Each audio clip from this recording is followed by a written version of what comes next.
పల్లవి ప్రేమం తర్వాత first time తెలుగులోకి వస్తున్నారు. ఇప్పుడు వచ్చేటప్పుడు కూడా నేను యూజువల్గా హీరోయిన్స్ ప్లాన్డ్గా వస్తారు, లైక్ నేను ఇలాంటి ఇమేజ్లో క్రియేట్ చేసుకోవాలి అలాంటి. సో రావడమే బద్మాష్ అనుకుంటూ ఎంట్రీ ఇస్తున్నారు. So how's that? నేను యాక్చువల్లీ ఒక్కొక్క కథలు విన్నటప్పుడు I will think something new నేను ప్లే చేయాలి అక్కడ.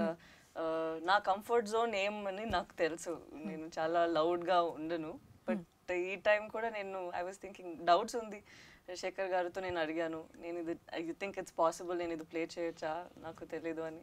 అండ్ నేను ఇది ఒక ఛాలెంజ్ లాగా తీసుకొని ఐ థాట్ ఓకే మేబీ అల్సి ఈ సైడ్ నాకు ఉందా లేదా అని నేను ప్లే చేశాను. బట్ ఇప్పుడు నేను యాక్చువల్లీ ఆ క్యారెక్టర్ లాగే చేంజ్ అయ్యాను.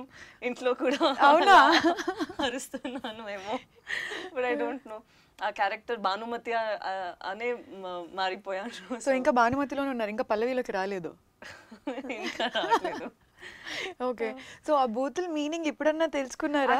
తెలియదు, నేను రియలీ నేను అడగలేదు. ఎందుకంటే యాక్చువల్ అది శేఖర్ గారు అనుకొని రాశారు, బట్ అది సోషల్ మీడియాకే వదిలాము.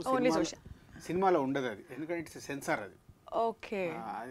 రెబల్ క్యారెక్టర్ కాబట్టి ఇలా ఉంటే బాగుంటుందని శేఖర్ గారు రాశారు. బట్ నేను అక్కడే చెప్పాను ఇది సెన్సార్ రాదు, యూ రిమూవ్ అని. సినిమాలో దాన్ని బద్మాష్ చేశారు. శేఖర్ గారికి ఏంటంటే అమ్మ అది రాసేసాను, అది బయటికి పంపించాలి అని డబ్బింగ్ థియేటర్ నాకు తెలియకుండా పంపించేస్తున్నారు.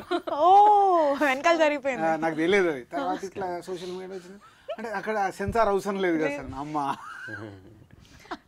యాక్చువల్లీ శేఖర్ గారు థాట్ ఆ టైంలో ఒక అమ్మాయికి ఎవరైనా ఇరిటేట్ చేస్తే అప్పుడు చాలా స్ట్రాంగ్ అమ్మాయి ఎలా తిట్లు ఇస్తారు అని ఇది ఇచ్చారు.